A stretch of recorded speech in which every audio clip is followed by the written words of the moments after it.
and welcome back to my channel. Today I'm doing another true crime video. I had a few days off this week from work and spent some time researching a few true crime cases so that I could make a true crime video for you guys.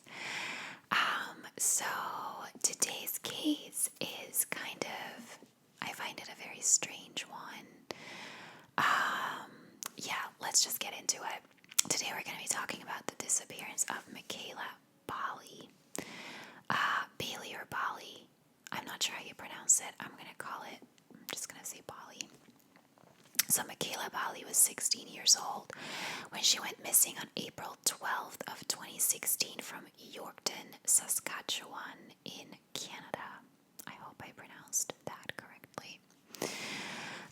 She was described as being a very kind-hearted person. She was kind of shy and not very outspoken, but she was very sweet, and she always did everything she could to make other people happy. Now, the day started out very normal. Her mother said that morning nothing was out of sorts at home. It was an average day. She said that her and Mekayla usually got up around the same time, and they did that day.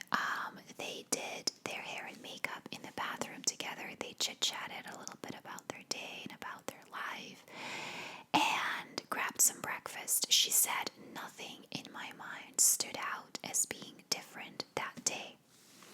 Her aunt Rhonda, who was also at the house, said the same thing. She said that the last thing Mekayla said before she left the house was, "Bye-bye, Auntie, I love you," and that there was nothing strange about the day.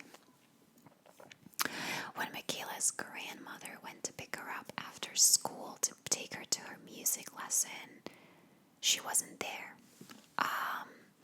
Now, Mekayla's mother said that she immediately knew something was wrong when her mother showed up at her workplace. She said she had never done that before, but she didn't panic immediately. She thought, Mekayla is a teenager. She might have just gone home with a friend after school and forgot to tell us. But she couldn't get a hold of her. They went to the school. She said at that moment panic started setting in, and it was a really strange experience. She said, "I ran all around the school looking for her. I looked under school buses. I yelled her name." Like she said, it was just a weird thing to go through, but she was nowhere to be found. She contacted Mekayla's friends, who also said that she hadn't gone home with any of them, and when in the evening Mekayla didn't come home, they contacted police. Now, police started their investigation and found that Mekayla had been spotted all over security cameras that day. Yorkton has a lot of security cameras all around town, and Mekayla was like, you could track her movements almost to the minute, and yet somehow she managed to go missing. So I'm going to give you a timeline of that day. I'm going to have to look at my notes a little bit more here to give you an exact timeline.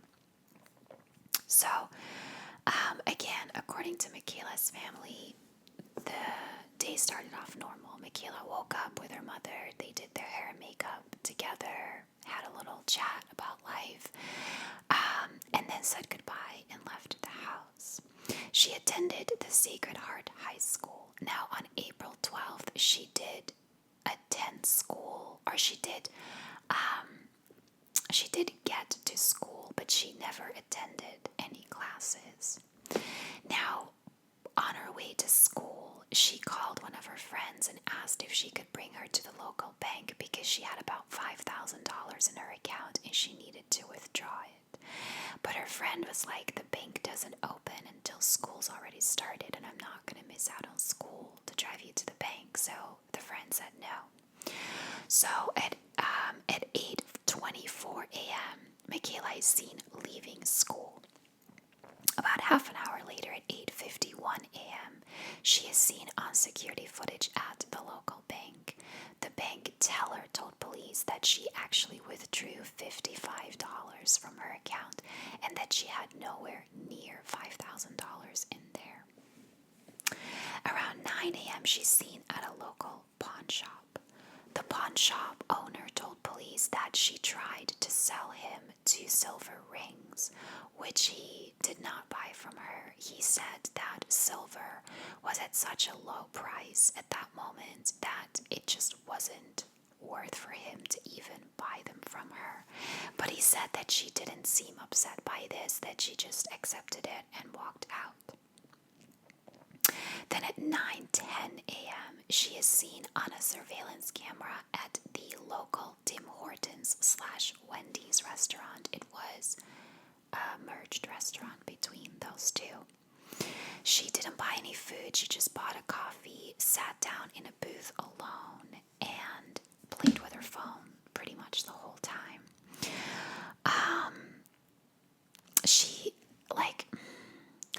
If you look at the footage, she doesn't look like she's in distress, but I feel like she looks fidgety. She's constantly on her phone, whether she's texting people or whether she's playing games, I don't know, but she's constantly on her phone, and she's constantly looking around the restaurant. I think it's very obvious that it looks like she's waiting for someone. At 9:17 a.m., she gets up to leave, but she turns around and does a little loop through the restaurant and then leaves.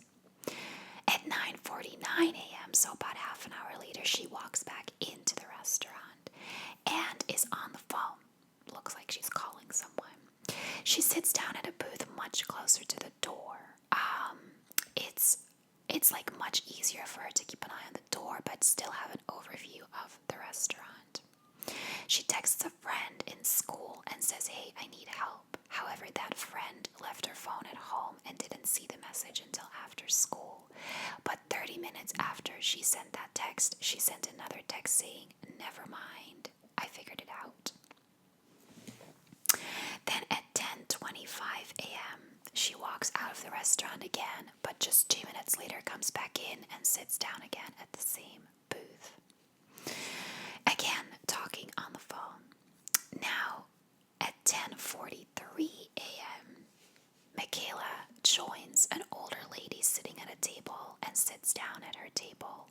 The lady told police that Mekayla asked her to book a hotel room for her at the local Ramada Inn, which she gently declined. Again, she said Mekayla did not seem upset about this. She just got up and left the restaurant. Now, she's dead seen on some cameras walking westbound.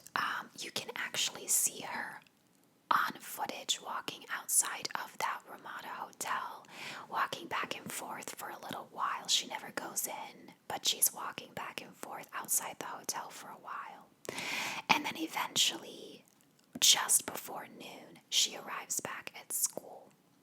She's only there for a couple of minutes. She talks to a few friends. They ask her where she's going, and she says that she is going to Regina. I think I've heard it pronounced Regina as well. I've heard it in both ways. I'm just going to call it Regina, which is a bigger town in Canada. And she's going there. She's going to take the bus to Regina to go on a family vacation. 3 minutes later, she leaves the school and she walks towards the bus depot. Now, she inquires at the bus depot about the next bus to Regina and is told that it won't leave for another 5 hours. So she goes into the restaurant that's connected to the bus depot, orders some food, and waits there, but only for about 45 minutes. She then leaves the bus depot and is never seen again. At 6:51 a.m. the following morning on April 13th, her phone is shut off. The police used specifically the words "shut off," so sounds like they know that someone physically shut it off. So that was the timeline of her going missing. I'll get into like theories possibilities in my thoughts and stuff later on. But so she's seen on the phone several times, either making calls or seemingly texting people. However, police were not able to determine from her phone records who she called or what she texted. This can mean a couple of things. One, it can mean that she did everything through apps. She was apparently using an app called Click, which I've never heard of, but you can use to make calls. She also used Snapchat a lot. She could have used apps like WhatsApp, Viber, like you name it. You can't trace on those apps who you called. Apparently not on all of them anyway. And so because they couldn't trace who she called, police believe that she might have been using these types of apps to make calls. The second possibility is, according to police, when she is seen walking out of the school, it looks like she's holding 2 phones. That's not confirmed. That's what it looks like to police, but the picture isn't clear enough for them to really tell. But they think she might have had a second phone that was not in her name. Well, not in her name, or was like a pay-as-you-go phone, like that wasn't traceable and that no one else knew she had. And then the third option is in the restaurant, in the Tim Hortons and Wendy's restaurant. At a certain point, she's sitting at the table and you can see her take her phone apart and put it back together. So it's possible that she put a new SIM card into it that again isn't traceable. So there's a couple of different possibilities as to why police weren't able to trace anything on her phone. According to her friends, she had many fake identities on social media. She also was in contact with a lot of men online.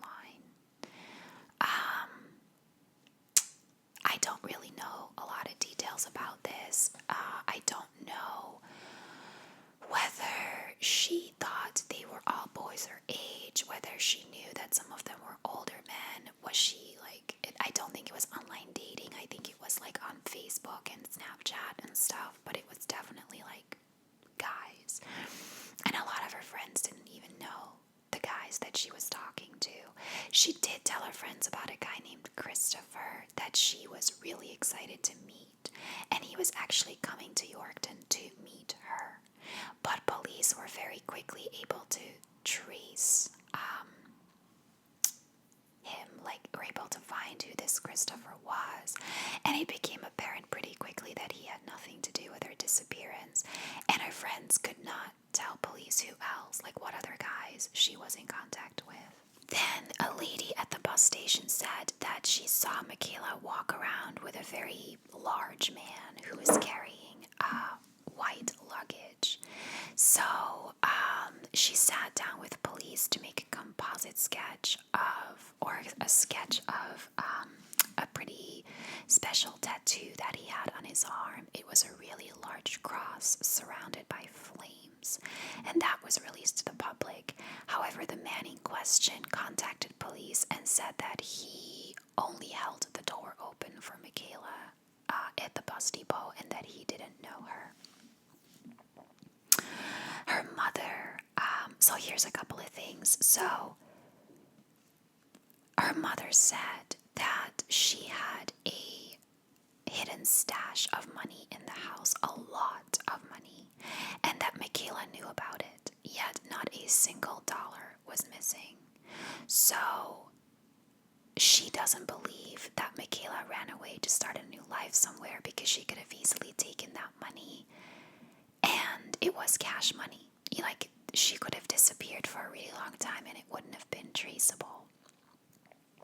She also didn't take her phone charger, and she didn't take her acne medication.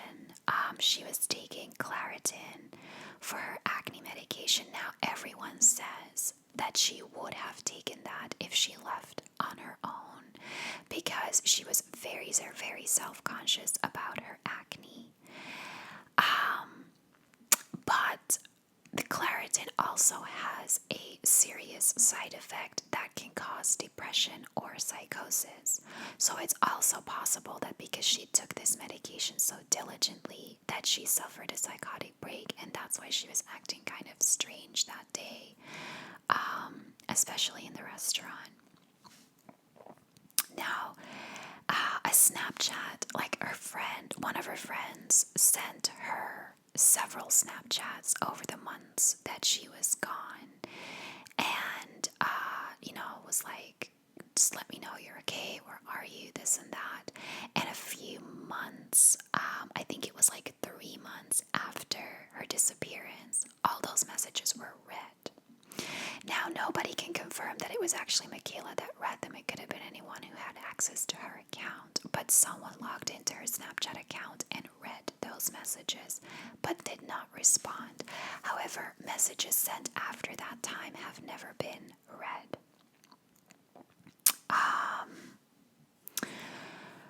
So there's I'll get into some theories about this. So the first theory is that she ran away to start a new life in a bigger city, possibly Regina. Regina is a city that comes up a lot. So, she and her friends would very often talk about leaving Yorkton. Yorkton was a very small town, and Mekayla really hated living in a small town. And so they would talk about moving to Regina or Edmonton and just go to they dreamed about getting out of this small town after they graduated and starting, a new life in a bigger town. Now, her friends told police that for them, this was always like dreaming. It was like a fun conversation they had, and they all dreamt about it, but not until they went to college or got a job. Like, it was something that they all considered doing after school, but not in this moment. And to me, it's obvious that she was trying to get money for something. She withdrew money from her account, although not a lot. She was also trying to pawn off those rings. Now, yes, she could have taken the money from her mother, but if she did that, it would have been very obvious that she ran away. And I can understand that she didn't want people to necessarily know she had run away, that she wanted to keep it as mysterious as possible, and that therefore she wouldn't take the money. I also believe because she didn't take her phone charger, she could have obviously bought one. But I also am inclined to then believe the theory that she had 2 phones, because she might have had a second phone and a charger for that her mother didn't know about, because with the amount of time that she spent on her phone, the battery would never have lasted until 6 a.m. the next day. There's no way. She would have had to charge it somewhere if it was the same phone. So that the acne medication, again, I think it might have been a little obvious that she was going somewhere long term had she taken it. So I don't necessarily believe that she would have taken the obvious things to show that she was running away.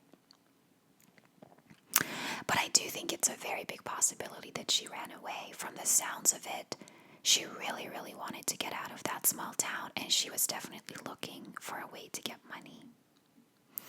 The second theory is that she was being groomed by a man online, and that he was planning to come pick her up that day and run away together, and that either she's now with this man voluntarily, or that he had bad intentions and that he's holding her captive or hurt her in some way.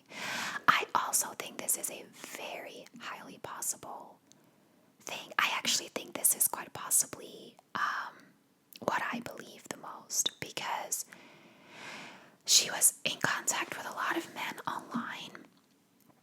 It also appeared to me very much like she was waiting for someone in that restaurant who never showed up. Like, she was calling, texting, looking around all the time, seemingly waiting for someone. I think that's also possibly why she didn't take her mother's money, because that man may have said, I have plenty of money for the both of us, you don't need to bring any. She never bought a ticket at the bus depot to Regina, and I think the bus driver said that he doesn't remember her boarding. That said, I think it's possible that whoever she was meeting bought 2 tickets in his name and they both boarded the bus anyway, or maybe even a bus to somewhere else. I don't think her not buying a bus ticket is an indication that she didn't actually take the bus. It could have been that someone else bought 2 tickets. Actually, I will say this, I don't know how it works in the US, whether tickets are in your name. They're not here. Like, well, obviously for flights they are. I don't know if they are for particularly long bus journeys, but like, if I take the bus to Dublin, like, my name's on the ticket, but I can buy a ticket on behalf of my parents. My name is on the reservation. It doesn't have to be that person who takes it. My parents just have to show the reservation and be like, here. And my dad usually does it for both of them and they just let them on. I don't know if in the US each ticket has to be in a person's name and they have to show their ID. If that, I'm sorry, it's not the US, it's Canada. I don't know if that's the case in Canada. If that's the case, then I guess she wouldn't have been able to take the bus. But if that's not the case, then I do think it's possible someone bought a ticket for both of them and she still took a bus out of there. There was no security footage as far as I can tell from the bus depot. They didn't release any of her. And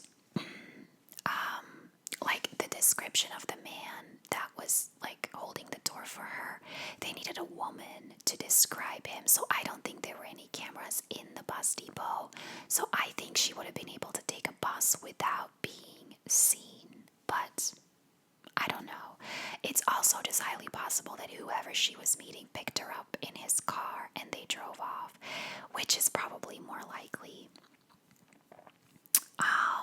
Then another possibility is that she was taken by someone at random, like that I don't know what she was planning that day, why she needed money, who she was waiting for, if she even was waiting for someone.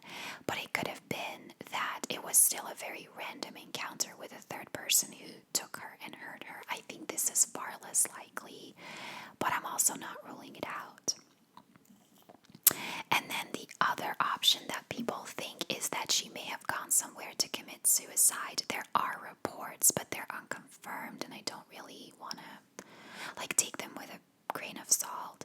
There are reports that she had scars from cutting herself, that she had been self-harming for a few years, and that she was in online groups under an alias to specifically look for like-minded people who were also suffering with mental health problems and who had suicidal thoughts. So it does look like she was suffering from suicidal thoughts. Some people believe that the reason she wanted to have the hotel room was to commit suicide there, but I don't know if that's true. I do find the hotel room very strange because it was a local hotel. I don't know why she would want to stay there. The only thing I can think of is that she wanted to wait there for the person who was going to come pick her up, that maybe that person decided to do it in the dark of night, and that she was going to wait in that hotel until that person showed up. I don't know. But I do think it was a little bit strange that she wanted a hotel room that was so close by. There's another theory that so her father was not part of her life and she didn't know who he was, and her mother was very tight-lipped. She didn't want to say who it was. She never told Mekayla. She didn't want to tell anyone who it was. There was a man that on Facebook claimed that he thought he might be Mekayla's father, but her mother would still not confirm whether he was or not. So people think that maybe she wanted to go looking for her father. However, this man in particular had absolutely nothing to do with her disappearance, had never met Mekayla. And I don't necessarily think it's likely because she never once mentioned to any of her friends that she was planning to go looking for her dad. She mentioned a lot about Regina. Everything was family vacation there or wanting to move there. So that is a more obvious hint. Her mother, by the way, confirmed that they were not taking a family vacation to Regina, so that was a lie. There have been some sightings of her over the years. The most credible sighting happened on August 8th of the same year, so about 4 months later. He said that he believed, no, hang on a second. I think it was the year after, because he believes that he saw her in Edmonton in March. So I think it was the March. She disappeared in April, so I think it was the March after. He said that he didn't know Mekayla was missing when he talked to this girl. He came across a social media post about her afterwards, and that's when he decided to call Mekayla's mother. Mekayla's mother believes that it was possibly her based on how he described her, more so her personality. The way he described this kind of shy, very gentle girl made her really believe that it was her daughter. He said that he saw her outside a club and that she was just outside. He spoke to her for a few minutes, and that was it. Like, she didn't seem to have like any issues. She was just chatting like normally, not like she had, was hiding from anyone or anything. And that's really all there is in terms of that sighting. So if that is true, there's a possibility that she, instead of going to Regina, actually made it to Edmonton and is living there now in a big city, possibly with a man who she met online. I think it would have to be, because I don't think as a 16-year-old she would have been able to survive on her own. She didn't take any of her mother's money. I hope that wherever she is, she's happy, but I do find it strange because this is 3 years ago. She would be 19 now. I find it strange that she never contacted her mother, even just like not even telling her where she is, but even just give her a quick phone call from a non-traceable phone and say, I'm okay, I am happy, don't worry about me. It sounded like they had a pretty close relationship. She had siblings as well. And she never contacted anyone to let them know she was okay. And that I find a little strange. I'm like, if you have a horrible home life and you just want to get away from people, I get that. But she had a pretty close relationship with her mom, by all accounts. I find it a little strange that she would just disappear and not let anyone know that she was okay. Like, there was a story of how she learned to play the accordion so that she could play it on her aunt's birthday, her aunt or her grandmother's birthday. That's the people pleaser she was. She would have learned an instrument just to play it at her aunt's birthday, which to me indicates again that she was probably very close to her aunt and that she would have wanted to let her know she was okay. So this is the thing that makes me believe that she's not necessarily in a happy place of her own free will. I think she may have left on her own free will, but I imagine that she might be with someone who doesn't have the best intentions, or who may have killed her along the way. I really hope that's not true. It's just baffling to me that she was picked up for hours on cameras everywhere, and then she still somehow managed to vanish without a trace. Very interesting case, I find. Let me know in the comments down below what your theories are. And thank you so much for watching, and I will see